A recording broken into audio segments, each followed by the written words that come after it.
right, so OpenAI just dropped GPT 5.5 on the April of 23rd, around 14 hours ago.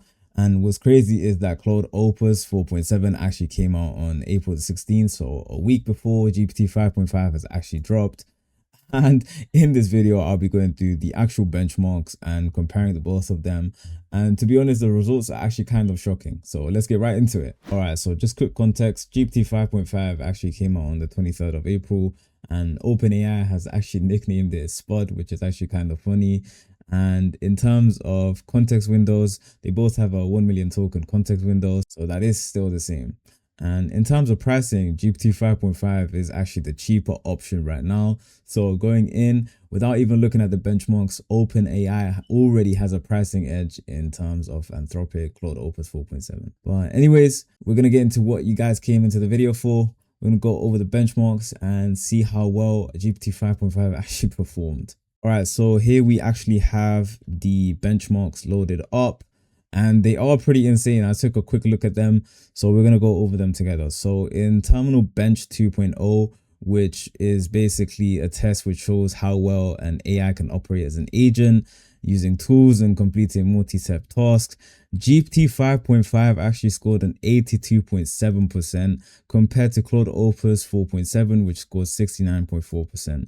And that is a 13-point gap. So that is absolutely insane. So clearly GPT 5.5 is actually the winner over him. And then we also have, okay, Expert SWE doesn't have Claude Opus 4.7 details. So we're going to go jump ahead to GDP Val. All right, so for GDP Val, this measures how often the model wins or ties against other models across a broad range of tasks. And GPT 5.5 actually hits an 84.9% compared to Claude Opus 4.7, which is an 80.3%.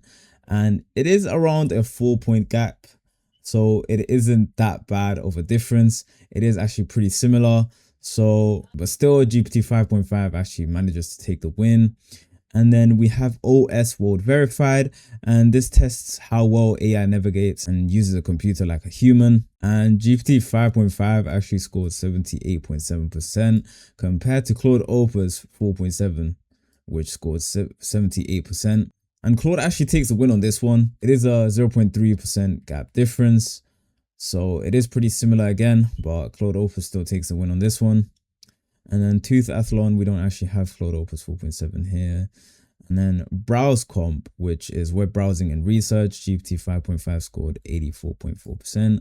And surprisingly, Claude Opus actually scored only 79.3%, which is still good. But GPT 5.5 clearly took the win over here, scoring 5% more than Claude Opus 4.7. And then we have FrontierMath, which is basically maths questions. And we have tier 4 on tier 1 to 3. And then obviously here, GPT 5.5 scored 51.7%, Claude Opus 43.8%. So GPT 5.5 takes the win again. And then tier 4, GPT 5.5 actually takes the win again. And then we have CyberGym, which is basically cybersecurity tasks. And then GPT 5.5 scores an 81.8% compared to Opus 4.7, which scores 73.1%. So in terms of, all these benchmarks, GPT 5.5 is actually taking the lead. And it is pretty surprising because Claude Opus 4.7 actually did get released a week before GPT 5.5. So I can see that we have a little bit of competition going on over with OpenAI and Anthropic. So it's kind of interesting to see how these companies will compete against each other. It's kind of like the competition between Coke and Pepsi. Also, if we do scroll a little bit down, we can actually see the things that GPT 5.5 has actually made. So it made a space mission app, as you guys can see, and it looks pretty nice and neat. And, we actually do get the prompt as well over here. So if you guys do have the subscription for ChatGPT, you guys can use the prompt in Codex, put it in, and then perhaps it can actually make the same thing for you. And then we have an earthquake tracker, which sounds pretty cool. And then, yeah, wow, that's amazing as well. It tells you where the earthquakes have taken place. It looks like that. But in terms of this one, we don't actually have a prompt. And then we actually have a dungeon game as well, which is pretty cool. There's no prompt for that either, but the game does look pretty nice. And then we also have a 3D game over here, which looks pretty cool. And then yeah, it's a tank shooting UFOs, which is pretty nice. It's pretty fun. But yeah, you guys can get the point that GPT 5.5 can actually produce some amazing stuff in terms of games, anything related to web research, coding, whatever it is, you can use ChatGPT 5.5 as you would with Anthropic's Claude Opus 4.7. All right, so what does this actually mean for you? So based on the specific benchmark table, GPT 5.5 is actually ahead, and it does win on agentic tasks, maths, browsing, and general performance. And in terms of pricing, I do want to mention that GPT 5.5 is actually cheaper, and on paper that is a strong case for GPT 5.5. Where I still think Claude holds its own is that it's competitive on OSWorld, and Anthropic's models have generally been strong on reasoning and coding, and just tasks that require multi-step execution or something that's a bit more complex.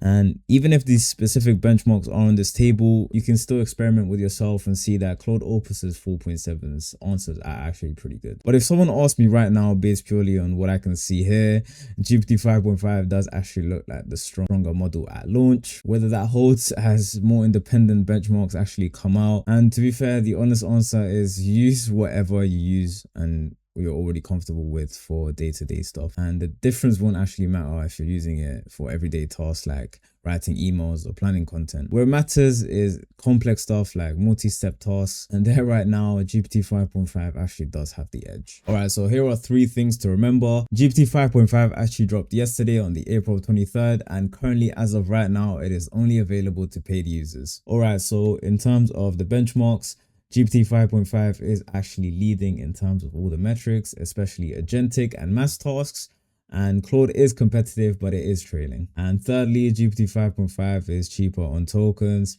So in terms of pricing and performance, GPT 5.5 is currently winning. All right, so I'm going to wrap it up. That's it for the video. I hope you guys did stay till the end and enjoyed the video and got a little bit of an insight on where GPT 5.5 is at the moment compared to Claude Opus 4.7. And let me know down in the comments below if you're a Claude user or a GPT 5.5 user, if you have actually used it. And let me know what your opinion is, if you think Claude Opus 4.7 is better or GPT 5.5 is better. Anyways, if you want more breakdowns like this, I post videos like this every week. So subscribe, like, and show me some support. And if you're a business owner trying to implement AI into their business, you can contact me in the description below. I'll leave my email, or you can book a call with me on my website. But that's it for today, guys. Take care. Bye-bye.